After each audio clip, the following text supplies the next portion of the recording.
बात बंद है, एक दिन ऐसे ही बंद हो जाना, ये मुख तो ऐसे भी बंद हो जाना, अभी बंद करके क्या मिलेगा। जब तक प्राण है मीठा बोलते जाइए, जब तक प्राण है ज्ञान बांटते चलिए, प्रेम बांटते चलिए, ज्योति से ज्योति जगाते चलो, प्रेम की गंगा बहाते चलो, राह में आए जो दिन दुखी सबको गले से लगाते चलो। ये प्राण जब तक है तब तक अपने जीवन को नरक मत बनाइए, मुर्दा मत बनाइए, जीवंत हो करके जीवन बिताइए और प्रेम बांटते चलिए। अगर कोई गलती भी कर दे तो आप झुक जाइए, अगर आपके थोड़ा झुकने से किसी के जीवन में परिवर्तन आ जाए तो क्या दिक्कत है। एक पति पत्नी में झगड़ा हो गया, अब दोनों दीक्षित थे, माला दोनों ने लिया था, दोनों के गुरु बस अलग थे, तो पति भी झगड़ा कर लिया, पत्नी भी आपस में झगड़ा कर लिया और दोनों में बातचीत बंद हो गई, काफी देर बातचीत बंद। अब दोनों भोजन अगर पत्नी बना ले तो फेंक करके थाली खिसका दे, लो खा लो।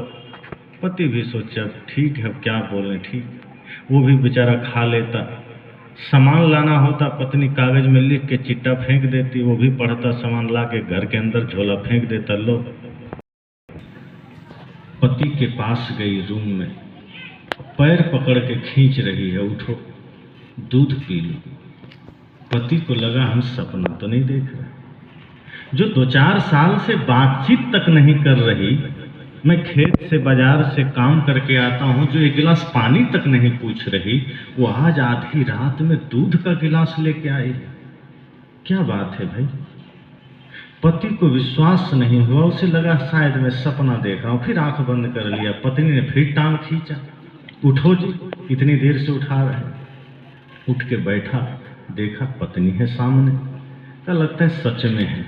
फिर सोचा हो सकता है ये दिन में किसी संत का प्रवचन सुनने गई होगी, जीवन में परिवर्तन आ गया होगा, हो सकता है इसका प्रेम जग गया होगा, चलो कोई बात नहीं, पी लेते हैं दूध। लेकिन पूछ तो लें कि कहाँ से ये बदलाव आया है, ये परिवर्तन कहाँ से आया है, तुम्हारे जीवन में ये परिवर्तन कैसे आया है।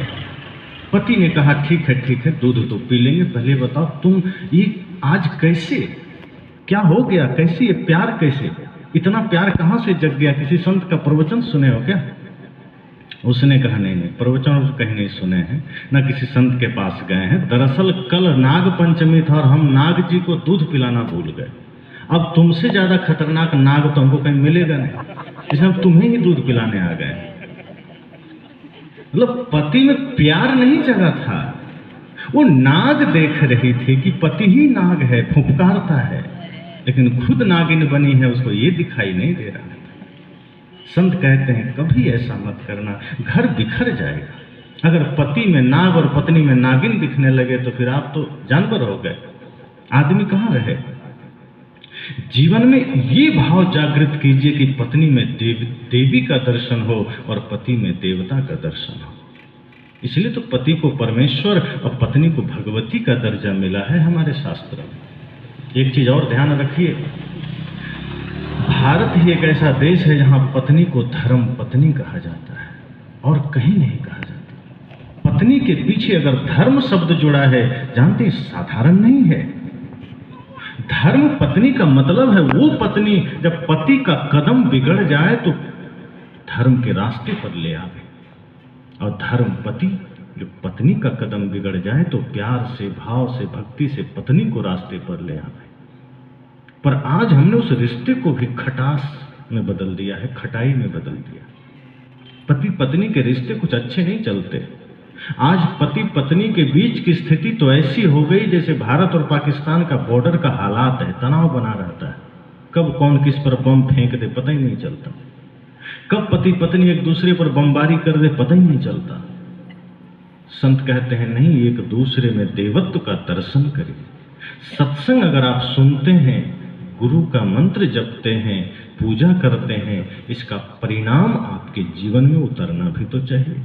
आप भोजन करते हैं तो भोजन के बाद आपको भूख मिट जाती है ना, आप कहते हैं अब मैं मन तृप्त हो गया, पेट भर गया, अब मुझे नहीं खाना। अब भोजन किए और तुरंत भूख लगी रहे तो आप क्या कहेंगे, कोई कहेगा तो आप बीमार हैं या आपने भोजन किया नहीं।